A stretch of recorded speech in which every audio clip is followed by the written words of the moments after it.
Have you ever wondered what money really is? We use it every day to buy food, pay rent, invest, and even save for the future. But what exactly gives money its value? And why do we trust it so much?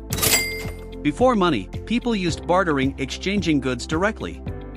But there was a problem. What if the other person didn't need what you had? That's where money came in, a universal medium of exchange that made trade easier. Money allows us to assign value to things, store wealth, and trade efficiently. Without it, economies wouldn't function. Money has taken many forms throughout history. In ancient times, people used items like shells, cattle, and stones as currency. Then came gold and silver coins, which were widely accepted for trade.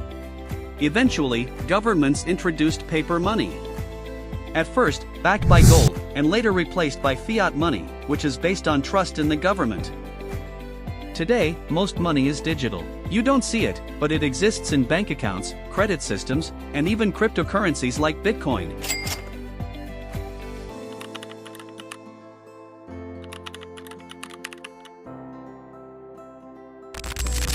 Money isn't valuable just because it exists. It's valuable because we believe in it, governments regulate it, and there's a limited supply. If too much money is printed, inflation happens, reducing its value. Understanding money is key to financial success. A person who knows how money works can save, invest, and grow their wealth. Meanwhile, someone who doesn't may struggle with debt, poor financial decisions, and never build financial security. The more you know about money, the better you can use it to your advantage.